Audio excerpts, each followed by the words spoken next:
Gabriel, sou estudante de Ciência da Computação na Universidade Tiradentes e eu vou falar um pouquinho sobre algumas técnicas de programação são as dividir para conquistar, programação dinâmica e algoritmos gulosos.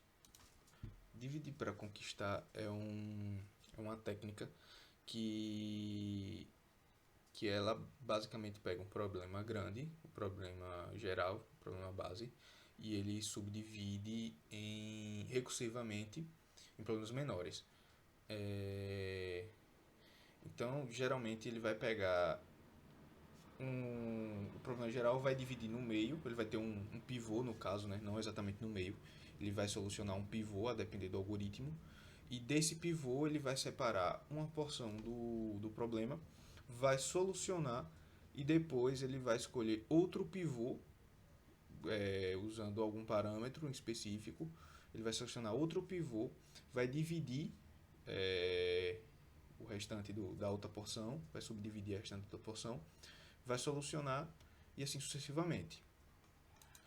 Essa técnica de dividir para conquistar geralmente ela é utilizada para ordenação de números ou de objetos, de strings, essas coisas, entendeu? A organização, por exemplo, sei lá, de um dicionário ou coisa do tipo. E para ordenação a gente tem como exemplo o merge sort e o merge sort e o quick sort, que são dois algoritmos que utilizam essa técnica aí. Eu vou falar um pouquinho sobre esses dois algoritmos. Como já foi dito antes, os algoritmos tanto do quicksort quanto do merge sort, eles utilizam esse paradigma de dividir para conquistar. E eles fazem isso usando recursão. Os algoritmos que utilizam esse tipo de técnica, eles pegam o problema geral, problema base, e fragmentam em problemas menores para que seja uma forma mais rápida de se solucionar o problema. Então, basicamente, o problema é fragmentado em problemas menores, utilizando um pivô. Os pequenos fragmentos eles são resolvidos de forma recursiva. E no final, que é o último passo do algoritmo, ele pega todas essas soluções e une para que seja solucionado o problema base, que é o problema geral. Então ele vai dividir, vai solucionar e depois vai unir todas essas soluções para se chegar à solução do problema original em si, do problema grande. Nesse fluxograma a gente vê mais ou menos como esses algoritmos funcionam. Eles pegam um problema, dividem, se for necessário, dividem quantas vezes for necessário no caso, né? E eles solucionam, depois unem e se chega à solução do problema geral. Nesse fluxograma a gente pode ver de uma forma melhor a divisão certinho, né? Dividir e conquistar.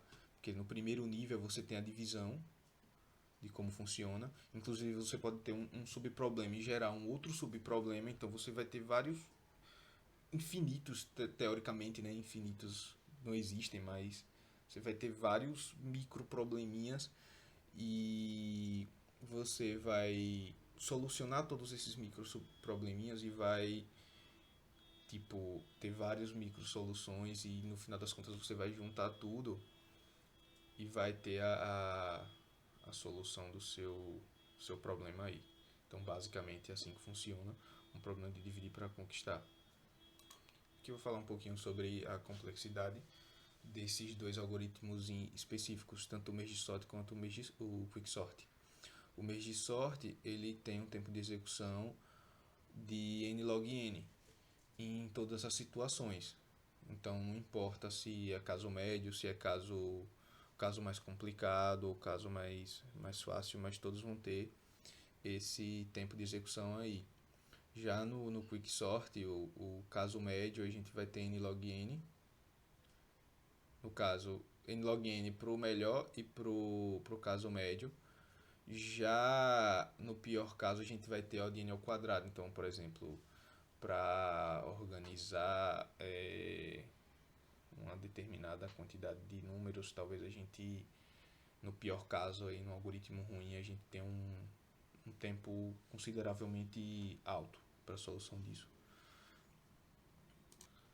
Então, a gente tem como exemplo aí esses GIFs aí, nessas imagens animadas, que o primeiro GIF ele mostra como funciona o merge sort, como ele divide aí esses probleminhas, a questão do dividir e conquistar, como é que ele faz o passo a passo. Então ele vai separando os pontos, né, os números, e dessa forma ele no final das contas organiza. O merge sort ele organiza por digamos assim, agrupamento. Já o quicksort ele pega um pivô, que seria no caso se vocês observarem, seria o que fica em vermelho ali no GIF. Então ele utiliza aquilo ali como pivô para reorganizar os que estão próximos a ele. Tem uma certa peculiaridade nessa questão de dividir para conquistar, que seria o uso de múltiplos processadores. O uso de múltiplos processadores permite que esses algoritmos trabalhem de forma mais rápida, se chega a uma solução mais rápida. Por quê? Porque você pode ter vários processadores trabalhando em conjunto para se chegar à solução desse problema aí. Então é interessante você usar múltiplo processamento, processamento paralelo para a solução de problemas de dividir e conquistar. É uma forma de você chegar a um resultado mais rápido, né? Você conseguir encontrar esse resultado de forma mais rápida. Então, pela lógica, qual é a ideia? Você vai pegar todos os problemas que foram divididos em subproblemas e cada processador vai tratar esses subproblemas individualmente. Então, imagine você ter vários processadores ao mesmo tempo trabalhando para se chegar à solução de um mesmo problema, a velocidade que isso seria executado. Talvez eu esteja errado, mas se eu não me engano, o método pipeline, que eu vi em arquitetura e organização dos computadores, na época que tinha essa matéria, ele faz basicamente isso, ele faz tipo que coisas ao mesmo tempo. Então é interessante. Agora a gente vai falar um pouquinho sobre programação dinâmica.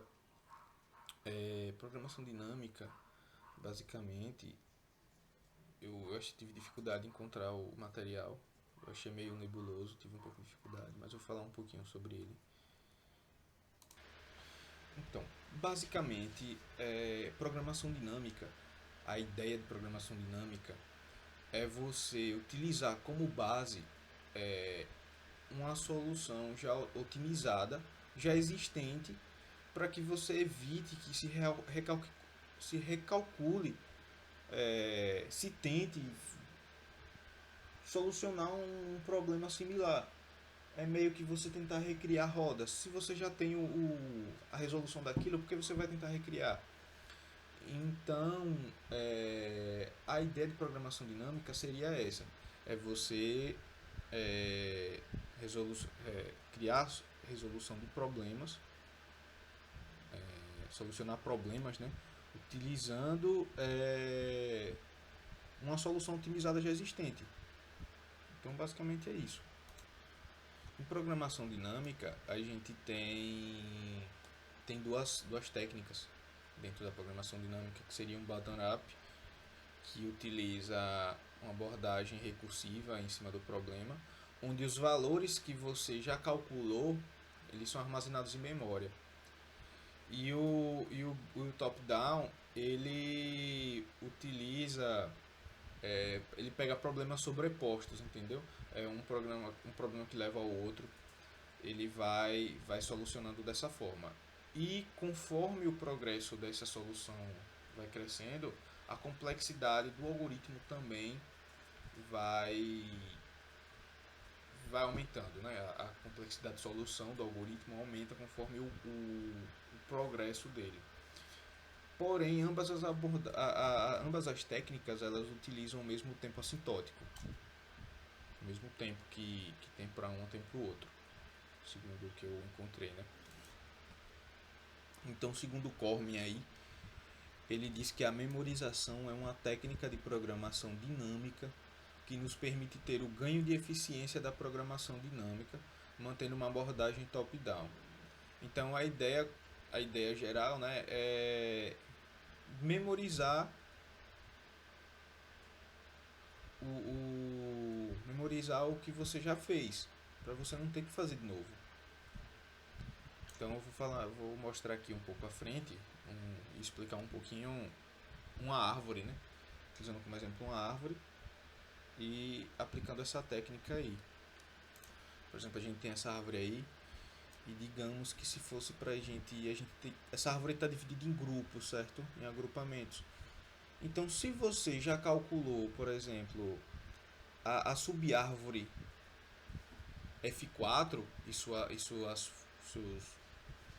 subárvores adjacentes e suas folhas, e logicamente essa subárvore existe do outro lado, não faz sentido você ter que calcular de novo tudo, se você já calculou e os valores são iguais. Então a programação dinâmica ela usa essa forma de trabalho, né? Você não ter que recalcular uma coisa que já foi feita, porque está salvo em memória. Então meio que você poupa um tempo aí fazendo isso. Agora eu vou falar um pouquinho sobre algoritmos gulosos. Por que algoritmo guloso? Ele meio que vai tentar percorrer todos os caminhos possíveis, os vizinhos no caso, né, para chegar a uma solução. O problema do algoritmo guloso é que ele demanda um pouco de tempo e processamento. Literalmente ele engole tudo que vê pela frente, processamento, tempo e memória. O algoritmo um algoritmo guloso, né, é uma solução para vários problemas de otimização. É um algoritmo que você vai usar assim, tipo, parece ser a melhor escolha para agora e você vai botar. É uma coisa fácil de implementar, porém ele é meio burro. Por quê? Ele toma as decisões dele com base na próxima iteração, na iteração que você tá. Então, meio que é parece com uma árvore de decisão, né? Não sei se eu poderia classificar como isso, mas ele se baseia, ele toma a decisão baseado na iteração que ele tá. Então, a diferença entre programação dinâmica e o algoritmo guloso é que a programação dinâmica, a escolha dela, a decisão dela vai depender da solução do subproblema. Diferente do algoritmo guloso, que ele vai escolher a melhor solução agora, na situação atual. A solução da programação dinâmica é de baixo para cima, top-down, enquanto o algoritmo guloso ele é de cima para baixo, ou seja, na programação dinâmica, a solução de todos os subproblemas é do menor subproblema até o maior. E no guloso não. Ele não faz assim. O guloso ele vai tentar pegar o que ele acha melhor ali na hora, não baseado nos seus subproblemas, não baseado nos problemas futuros, né? Como um exemplo aí de um algoritmo guloso é o algoritmo de Kruskal. O que o algoritmo de Kruskal faz? Ele faz árvore geradora mínima. Então ele vai percorrer todos os caminhos, ele vai procurar no grafo todos os caminhos que possuem menor valor. Então, por exemplo, você está em A, você vai procurar A e H, você vai verificar qual é o peso, né, de A para H e qual é o peso de A para B. Então, o que é que você vai pegar? Você vai pegar para B, né, que tem o menor peso. Aí de B para H ou de B para C? B para C tem o menor peso. E assim sucessivamente. Então você vai criar árvore geradora mínima. Você vai consultar todos os pontos do grafo procurando os menores caminhos. Então isso demanda tempo, demanda desempenho, demanda consumo de memória, demanda tudo isso. Aí agora eu vou mostrar uma implementaçãozinha do algoritmo de Quicksort. Aqui a gente vai ter um códigozinho, um pequeno código sobre do Quicksort, né? Então basicamente nessa parte aqui a gente pega o índice do menor elemento, né? A gente faz a busca do menor elemento e atribui ele como pivô. Então, quando a gente encontra o pivô, a gente vai pegar todos os elementos menores à esquerda e todos os elementos maiores à direita. Então, a organização basicamente utilizando o pivô vai ser essa.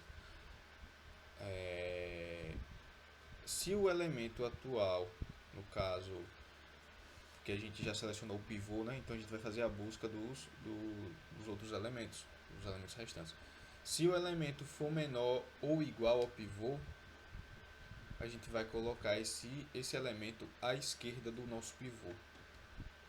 Caso contrário, ele vai para a direita. E aí a gente dá um incremento nos elementos de menores que o pivô, entendeu? A gente vai fazer uma busca, vai continuar fazendo a busca nos elementos.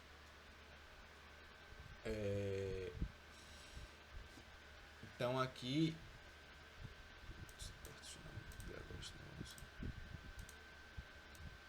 depois que a gente faz essa organização, a gente vai unir todo mundo, né?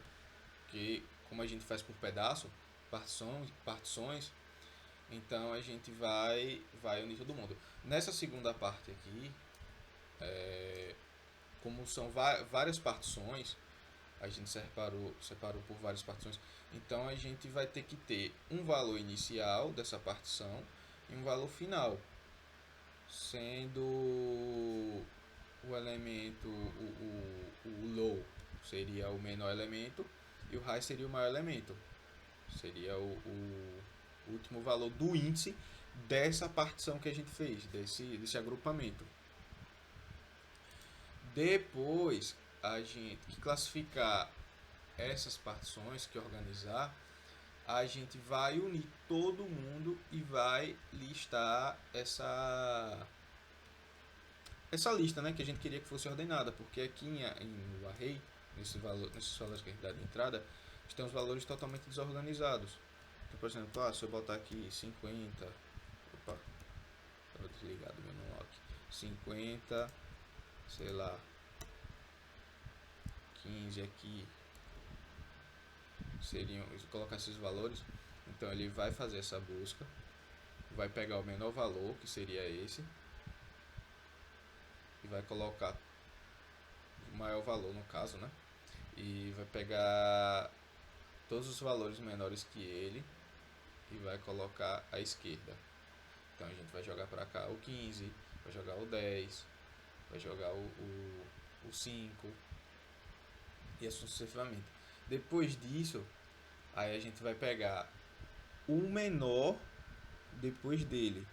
No caso seria aqui o 15. Então a gente vai reorganizar de novo. Atrás do 15 a gente vai jogar quem? 10, vai jogar o 5, vai jogar o 8, vai jogar o 9.